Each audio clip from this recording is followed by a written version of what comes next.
His full name is Stevland Hardaway Morris. The world knows him by two words that need no introduction: Stevie Wonder. And here is what those two words carry that most people have never fully stopped to measure. 25 Grammy Awards. A Grammy Lifetime Achievement Award received at age 27, younger than most artists, have had their first hit. 110 million records sold worldwide. A catalog of original compositions that stretches across 6 decades and still, in 2026, sounds like it was written for the moment you are living in right now. But Stevie's music is public. His philanthropy and private life are quieter. And tonight, we go inside both. We tour the home that matches a life of giving and careful stewardship. We trace the decisions behind one of the most extraordinary careers in the history of recorded music. We look at the family he has built, the causes he has championed, and the financial architecture that makes all of it possible. Because the version of Stevie Wonder that lives in the popular imagination, the boy prodigy on Motown, the voice behind Superstition, the man who stopped a nation with "I just called to say I love you," that version is real, but it is a fraction of the full picture. The full picture is of a man who, in 2026, is living with more intention, more impact, and more quiet power than at any other point in his extraordinary life. This is the lifestyle of Stevie Wonder, and it is far larger than the songs. The boy from Saginaw who heard everything. Stevland Hardaway Morris was born on May 13, 1950, in Saginaw, Michigan. He arrived 6 weeks premature. The medical intervention that saved his life, excess oxygen administered in the incubator, resulted in a condition called retinopathy of prematurity, which destroyed the tissue in both of his eyes. He has been blind since shortly after birth. His mother, Lula Mae Hardaway, was a woman of extraordinary resilience. She raised Stevie and his siblings in circumstances that required constant resourcefulness and faith in a future that was not yet visible. She would later become one of his most trusted collaborators, co-writing songs that appeared on some of his most successful records. The relationship between Stevie Wonder and his mother is one of the most meaningful through lines in his entire life story, personal and professional, inseparable. Saginaw in the 1950s was not a place of easy circumstances for a black family, but it was a place of music, gospel music in the church, rhythm and blues on the radio. The emerging sounds of what would become Motown drifting up from Detroit, just 90 miles south. By the age of 9, Stevie was playing harmonica, piano, and drums with a fluency that stopped adults mid-conversation, not the mechanical fluency of a child who has been drilled in scales and exercises. The organic, intuitive fluency of someone for whom music is not a language learned, but a language native. A neighbor introduced him to Ronnie White of The Miracles. White brought him to Berry Gordy at Motown Records. Gordy signed him before his 11th birthday. In 1963, Fingertips reached #1 on the Billboard Hot 100. Stevie Wonder was 12 years old. The music industry has never entirely recovered from the implications. The Motown years, from Little Stevie to an unstoppable force. Motown's model in its early years was a machine of remarkable efficiency, talent identification, artist development, songwriting infrastructure, and promotional muscle operating in concert to produce hits with a regularity that seemed almost impossible to outsiders. Stevie Wonder, under the name Little Stevie Wonder, was one of the machine's most extraordinary outputs. But as he moved through his teenage years, something became evident to everyone around him. This was not an artist who could be contained by a machine, no matter how well designed. At the age of 21, when his contract with Motown came up for renewal, Stevie Wonder did something that no Motown artist had previously done with success. He negotiated for creative control, complete creative control. Control over his music, his production, his publishing ownership of the work he was creating rather than just a percentage of it. Gordy agreed. The result was a creative explosion that produced, in rapid succession, Music of My Mind in 1972, Talking Book in 1972, Inner Visions in 1973, fulfilling this first finale in 1974, and then the crown jewel of one of the most astonishing runs in popular music history, Songs in the Key of Life in 1976. Songs in the Key of Life is not merely a great album, It is a document of a human being operating at the absolute outer boundary of creative capacity. It won the Grammy for Album of the Year. It sold over 10 million copies. It remains, decades later, on virtually every serious list of the greatest albums ever recorded. And crucially, because Stevie had negotiated for his publishing rights every sale, every stream, every licensing placement, every time Isn't She Lovely plays at a baby shower, or Sir Duke plays at an awards ceremony, Stevie Wonder receives a check. That decision, made by a 21-year-old who understood his own value before the industry did, is the foundation on which his entire financial life was built. The Beverly Hills, life inside the home that matches the legacy. Stevie Wonder's connection to the Los Angeles area spans decades, and in 2026, his primary residence places him in the Beverly Hills and Bel-Air corridor, one of the most prestigious residential zones in the world, where the architecture, the landscaping, and the silence itself communicate a very specific relationship between the person inside and the world outside. His $14 million Bel-Air estate, a property previously reported to be connected to notable prior ownership, is a home that was chosen and curated with as much deliberateness as every other major decision in his life. The scale is significant. The proportions are generous enough to accommodate a family that is, by any measure, extraordinary in its size and its bonds. The home itself operates as a sensory environment that extends far beyond vision. Sound design matters deeply in any space Stevie inhabits. The acoustics of a room, the way sound moves through hallways and gathers in open living spaces, the quality of silence, when silence is what is needed, and the quality of resonance when music is what the moment calls for. There is a studio component to the property, because there has always been a studio component to any property Stevie Wonder calls home. Music does not stop because the workday ends. Inspiration does not observe business hours. A home without a recording space would not function for a man whose creative life and personal life are not separate things but a single continuous experience. The family also maintained a Calabasas property across the years where his children were raised, an 11,120 square foot home listed at $15 million, speaking to the scale at which the Wonder family has operated across multiple generations and multiple households, grounds, space, privacy.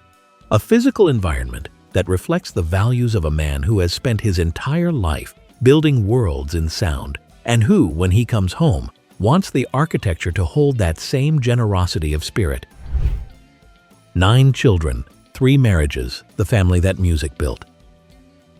Stevie Wonder is the father of 9 children, 9, and each of them carries, in some form, the imprint of a man who approached fatherhood with the same totality that he brought to everything else. His first marriage was to Syreeta Wright, a Motown singer and songwriter who was, by all accounts, as gifted as she was grounded. They married in 1970 and divorced in 1972, though their creative partnership continued beyond the marriage.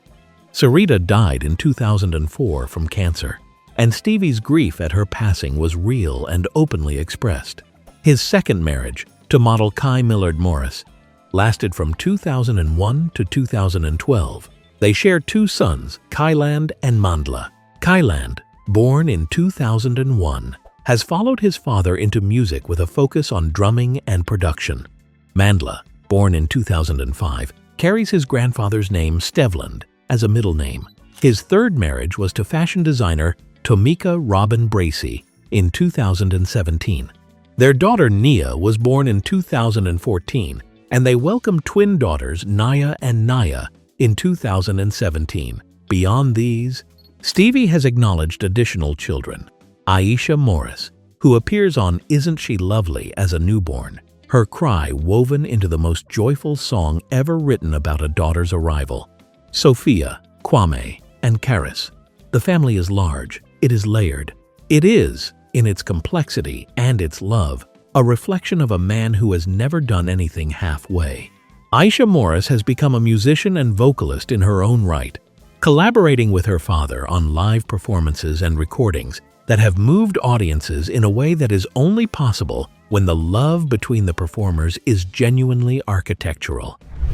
The catalog, the royalties, and the financial architecture of genius. The conversation about Stevie Wonder's net worth in 2026 begins and ends with publishing. His estimated net worth ranges between $110 million and $120 million by various estimates, but that figure, while impressive, understates the annual income-generating power of a publishing catalog that includes some of the most universally licensed songs in the history of popular music. Consider the scope. Happy Birthday to You is not in his catalog, but songs that function with nearly equivalent cultural permanence are. Superstition has been covered, sampled, and licensed hundreds of times. Higher Ground was transformed by the Red Hot Chili Peppers into a new generation's introduction to the original. Sir Duke, Isn't She Lovely? I Wish, Living for the City, Pastime Paradise. Coolio built Gangsta's Paradise on that last sample, one of the biggest selling singles of the 1990s, generating a royalty stream that has never stopped. The recording industry's shift to streaming has been complicated for many artists of Stevie's generation. But for artists who own their publishing, who control the underlying composition rights rather than just the master recordings, streaming is an expansion of income rather than a reduction. Every stream of any version of a Stevie Wonder composition, whether it is the original or a cover or a sample in another artist's record, generates a publishing royalty that flows directly to him. His record deal negotiations across the decades have also been notable. A reported $100 million deal with Motown in 1976, the largest recording contract in history at that time, set a precedent not just for his own career, but for how the industry understood artist value in the post-album as album cycle era. Stevie Wonder understood, before most artists did, that the music is the product, but the copyright is the asset. He built his financial life accordingly. Ghana, Citizenship, and a statement about belonging. In October 2021, during a global summit on ending hunger, Stevie Wonder made an announcement that resonated far beyond entertainment news. He declared his intention to move to Ghana, becoming a citizen of a country that had been extending an open invitation to the African diaspora through its Year of Return initiative, launched in 2019. He was explicit about his reasons. He spoke about what it meant to be a black man in America in the early 2020s, about the weight of watching racial violence and systemic inequality persist across generations, about wanting his children to grow up in an environment where their blackness was not a liability but a context, a place where the history beneath their feet was their own history. Ghana granted him citizenship. He visited. The reception was extraordinary, a living musical legend returning to the continent his ancestors were taken from, welcomed home with a completeness that no American stadium has ever quite replicated. In 2026, his relationship with Ghana remains a meaningful dimension of his identity and his legacy planning. It represents something that his music has always represented, a refusal to accept the world as it is, when you can see, however imperfectly, what it could be.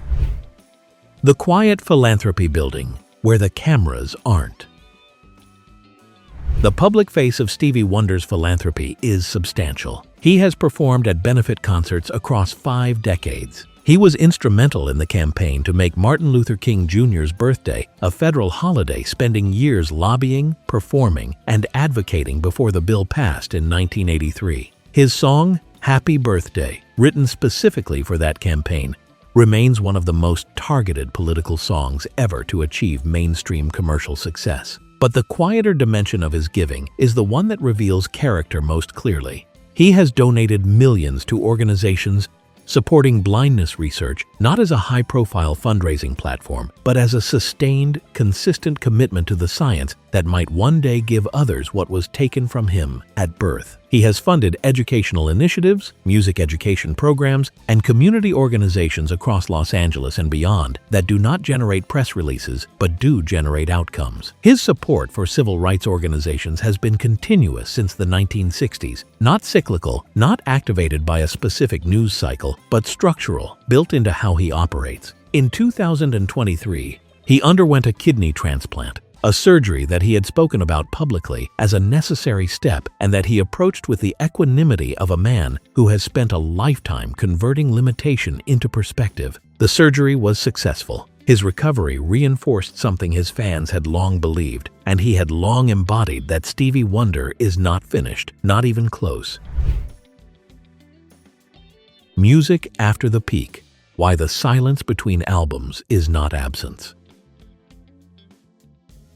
One of the persistent misunderstandings about Stevie Wonder in the post-1980s era is the idea that his silence between major releases represents a creative retreat. It does not. His 2005 album, A Time to Love, received Grammy nominations and critical recognition that reminded a younger generation what a Stevie Wonder album sounds like when he decides it is ready. He will not release music before it is ready. He never has. The perfectionism that drove him to spend 3 years making songs in the key of life is not a historical quirk. It is a permanent operating principle. In the years surrounding and following his kidney transplant, reports of new material in progress have circulated consistently. A new album, long anticipated, long discussed, would, if released in 2026 or beyond, likely become one of the most significant musical events of this decade. Not because of nostalgia, because the man can still do what no one else can do, and people know it. His live performances, when they happen, confirm this without ambiguity. The voice is there. The instinct is there. The capacity to walk into a room of 50,000 people and make every single one of them feel that the song is being sung directly to them. That is not a skill that ages in the conventional sense. It deepens. What Stevie Wonder has built that will outlast everything else. The catalog will outlast him, that is given. But the structure around the catalog, the publishing rights carefully protected, the family trusts established, the children raised with both financial security and genuine values, the philanthropy embedded into institutions rather than just written as checks, that structure represents a kind of wealth building that most observers never fully credit. He did not just accumulate, he designed. He designed a life in which the music pays forward indefinitely, in which his children and grandchildren inherit not just financial assets, but creative identity and social responsibility, in which his name on a benefit concert or a political cause carries the weight of 60 years of consistent alignment between the art and the life. In 2026, at 75 years old, Stevie Wonder is one of the most complete human beings that the American music industry has ever produced. Complete in the sense that the inside and the outside match. The public statements and the private actions are the same thing. The man on stage and the man at home are continuous. There are artists who become famous. There are artists who become legends. And then there is a category so small that it barely requires a name, artists who become permanent, who alter the landscape so thoroughly that the landscape itself no longer remembers what it looked like before they arrived. Stevland Hardaway Morris. Stevie Wonder, a boy from Saginaw who could not see the world, but heard it with a clarity that no sighted person has ever matched. A teenager who walked into Motown and reshaped it from the inside. A 21-year-old who bet on his own value and won permanently. A father of 9. A husband 3 times over, with all the complexity that implies. A philanthropist who gives consistently, quietly, structurally, without needing the cameras to confirm the commitment. A citizen of 2 nations. A man who approached a kidney transplant the way he approaches everything, with intention, with faith, and without self-pity. His music is public. His philanthropy and his private life are quieter, but just as powerful. The home in Beverly Hills and Bel-Air. The studio that never goes dark. The children who inherited his ears and his values. The publishing catalog generating royalties on 6 continents while he sleeps. All of it is a single coherent statement that wealth, real wealth, lasting wealth, is not what you accumulate. It is what you build, what you protect, and what you give back with your whole heart. Stevie's legacy is proof that wealth can be a platform for impact. If you want more stories of artists doing exactly the same, building quietly, giving consistently, living with intention rather than spectacle, click subscribe right now.